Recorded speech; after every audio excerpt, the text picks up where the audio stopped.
महुआ माझी, अजय आलोक जी लगातार हमारे साथ जुड़े हुए हैं।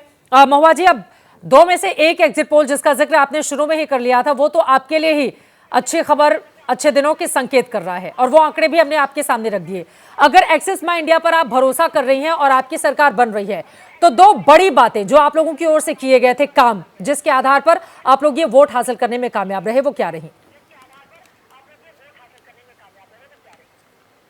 जी, एक बार रिपीट कीजिएगा ना, थोड़ी आवाज आपकी आ रही थी गलत। महुआ माझी जी, अगर आपकी सरकार दोबारा से रिपीट होती है, उसके पीछे की बड़ी वजह क्या मानती हैं आप? उसके पीछे की बड़ी वजह है कि हम लोगों ने काम किया है, हमारी सरकार ने काम किया है धरातल पर। भाजपा यहाँ 2000 से लेके 24 के अंदर 17-18 साल तक यहाँ पर भाजपा का कार्यकाल था झारखंड बनने के बाद से, जिसमें उनके कई मुख्यमंत्री हुए, बाबूलाल मरांडी जी, रघुवर दास जी और 3 बार अर्जुन मुंडा जी।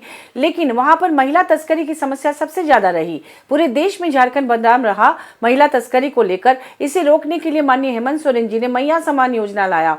उनको हर महीने 1000 की राशि, पहले दलाल लोग यहाँ प्लेसमेंट एजेंसी बना के यहाँ की नाबालिग लड़कियों को गरीब इलाकों से उठा के बाहर ले जाते थे नौकरी के नाम पर, और उनका शोषण होता था। उनको वापस लाया गया और लाके उनको सावित्रीबाई फुले किशोरी समृद्धि योजना, फूलो झानो आशीर्वाद योजना, पोटो खेल योजना, मुख्यमंत्री रोजगार सृजन योजना, स्किल डेवलपमेंट करा के पलाश ब्रांड नाम देना, उनको कुटीर उद्योग से जोड़ना, उनको चुनकर प्रतिभाशाली लड़कियों लड़कों को विश्व के सबसे प्रतिष्ठित संस्थानों लंदन स्कूल ऑफ इकोनॉमिक्स तक पहुंचाना। तो इतनी योजनाएं उन्होंने, अबुआ आवास योजना, बिजली फ्री 200 यूनिट तक की। तो इस तरह से इतना काम कर दिया है कि उसके आधार पर लोग कह रहे हैं कि अब हमें यही सरकार चाहिए, और लोग काम पर बात कर रहे हैं, जुमलेबाजी पर नहीं। यहाँ पर भाजपा के तमाम बड़े नेता आके धर्म के नाम पर पोलराइजेशन कराने की कोशिश कर रहे हैं, एक दूसरे से लड़ा रहे हैं, लोगों के दिमाग में नफरत फैला रहे हैं, बटोगे तो कटोगे, घुसपैठिया, अजीब अजीब तरह की बातें कर रहे हैं। अगर घुसपैठिया का मुद्दा वो ला रहे हैं तो खुद वो जिम्मेदार है, क्योंकि अगर चाइना से कोई हमारे किसी राज्य में प्रवेश करता है तो केंद्र सरकार की जिम्मेदारी है उसे रोकने की। वो कह रहे झारखंड में बाहर से आ रहे हैं, तो झारखंड में आ रहे हैं तो झारखंड का कोई भी इंटरनेशनल बॉर्डर झारखंड से सटा हुआ नहीं है। असम के रास्ते अगर आ रहे हैं तो असम के मुख्यमंत्री क्या कर रहे हैं झारखंड में आकर? और दूसरी बात कि अगर आ रहे हैं आपके सांसद मंत्री, आपके तमाम लोग कह रहे हैं, तो केंद्र सरकार आपके पास है, आप होम मिनिस्ट्री आपका है, आप उन्हें अरेस्ट क्यों नहीं कर लेते? आपकी बात पर जल्दी से अजय आलोक जी की एक टिप्पणी ले लेती हूँ। बिल्कुल, आपने बड़ी बातें कही है। संदीप सोनवलकर जी भी वरिष्ठ पत्रकार हमारे साथ जुड़ चुके हैं, उनके पास में जाऊं उसके पहले अजय आलोक जी, हालांकि अच्छी खबर अजय आलोक जी के लिए ये जरूर हो सकती है कि एक को अगर छोड़ दें तो 2 एग्जिट पोल के आंकड़े उनकी ओर इशारा कर रहे हैं। अजय आलोक जी, अगर आप आ रहे हैं तो फिर बड़ी वजह क्या है, और उनके आरोपों पर भी जवाब दीजिए आप।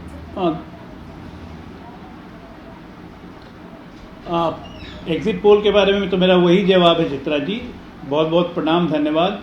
लेकिन मैं विश्वास नहीं करता हूँ, और सच्चाई ये है कि ये दोनों एग्जिट पोल फेल होंगे और हम लोग 50+ जा रहे हैं झारखंड में अकेले अपने दम पे, एनडीए कंबाइन, इसमें कोई शक और शुबा नहीं है। महुआ जी बहुत विनम्र और मृदुल स्वभाव की नेत्री हैं, उनको बहुत बहुत शुभकामनाएं। इन्होंने भी चुनाव लड़ा है, उनको शुभकामनाएं मेरी तरफ से। लेकिन जीत के लिए बधाई नहीं दे सकता हूँ, क्योंकि जीतेंगे हम। अब मैं आपको बताता हूँ कि झारखंड में दिक्कत क्या हुई है। आप ये बताइए, महुआ जी कह रही हैं कि यहाँ से महिलाओं की स्मगलिंग होती थी। आज क्या हो रहा है झारखंड में? घुसपैठियों को बसा के उन्हीं झारखंड की महिलाओं से उनकी शादियाँ करवा दी जा रही हैं और जवाई क्लब बना दिया जा रहा है। ये बड़ा अच्छा काम है। डेमोग्राफी का ऐसा चेंज किया कि संथाल परगना के एक हिस्से में गायब ही हो गए आदिवासी, या 16% बढ़ गए अल्पसंख्यक। ये अल्पसंख्यक कौन है? बांग्लादेशी और रोहिंग्या। डेमोग्राफी 43% से चेंज होकर 28% आदिवासियों की हो गई। इसका जिम्मेदार कौन? ठीक है, केंद्र सरकार हमारी है, झारखंड का इंटरनेशनल बॉर्डर नहीं लगता है, लेकिन राज्य सरकार की जिम्मेदारी हो तो ये होती है ना कि बाहर से कोई आया हुआ हो तो उसका आधार कार्ड का सत्यापन ना करें, उसको राशन कार्ड न दें, उसको योजनाओं का लाभ न दें, कुछ नहीं, बिल्कुल जवाई की तरह ट्रीटमेंट है। और बाय द वे, आसाम से नहीं आ रहे महुआ जी, आपको ये पता है, सब पश्चिम बंगाल के रास्ते आते हैं। अब पश्चिम बंगाल के रास्ते सिर्फ झारखंड नहीं जा रहे हैं, ये तेलंगाना, केरला, जम्मू कश्मीर, हर जगह जा रहे हैं। और ये बात 2005 में यूपीए की सरकार ने ही कहा था, उनके गृह मंत्री ने लोकसभा के हाउस में, कि 3 करोड़ रोहिंग्या बांग्लादेशी आ चुके हैं। 2005-6 की बात कर रहा हूँ, तो 24 चल रहा है, पता नहीं कितने आ गए होंगे। और राज्य सरकार जब सहयोग करती है ऐसे ऐसे रोहिंग्या बांग्लादेशियों को बसाने के लिए, तो ये नासूर बन जाता है। ये नासूर अब झारखंड को चुभ रहा है, ये नासूर झारखंड को चुभ रहा है। ठीक है। तीसरी बात, झारखंड को अटल बिहारी वाजपेयी ने बनाया था। झारखंड अभी मैं झारखंड, सुनिए, छत्तीसगढ़, ऐसा है उत्तराखंड ना, हमारे लिए अभी मैं विशेष लगाव रखता है। हाँ, अटल बिहारी अभी अभी मैं लगाव ये के कहूँ कारण कि जब मैं हम जो आंकड़े 2019 देख रही में हारे थी उसमें थे, जो आंकड़ा दिखाया गया है, आदिवासियों का जो आंकड़ा कम हुआ है ना, वो भाजपा के कार्यकाल में ट्रैफिकिंग की वजह से कम हुआ है, न कि हमारे कार्यकाल में। वो भाजपा के कार्यकाल में या वो आंकड़े कम हुए हैं आदिवासियों के उस इलाके में, और वो ट्रैफिकिंग की वजह से, क्योंकि भाजपा के कार्यकाल में ह्यूमन ट्रैफिकिंग आंकड़ा भाजपा के कार्यकाल में कम हुए होते तो आपने उठाया क्यों नहीं पहले? ये तो हम उठा रहे हैं 5 साल से। मैं कह रहा हूं भाजपा के कार्यकाल अभी में तो कम हुआ तो आपको दावों उठाना की चाहिए। बात आपकी खत्म हो आवाज गई है। नहीं होता, हम अब उठा तो एग्जिट पोल के आंकड़े सामने आ गए हैं, नतीजे भी आ जाएंगे। अब मुझे लगता है कि वो बड़ी बड़ी बातें जो चुनावी रैलियों में करनी चाहिए, उन बातों के लिए समय नहीं रह गया है। अब तो एग्जिट पोल के आंकड़े सामने आ गए हैं, 2 बीजेपी के पक्ष में, एक झारखंड मुक्ति मोर्चा कांग्रेस के पक्ष में। बिल्कुल मैं आपकी बात मान रही हूँ महुआ माझी जी, और इसी वजह से एबीपी न्यूज का अपना कोई पक्ष नहीं है। देखिए, 2 आंकड़े झारखंड को लेकर बीजेपी के पक्ष में जा रहे हैं, एक आंकड़ा एक्सिस माई इंडिया जिसके साथ आप जाना चाह रही हैं वो आपके साथ जा रहे हैं।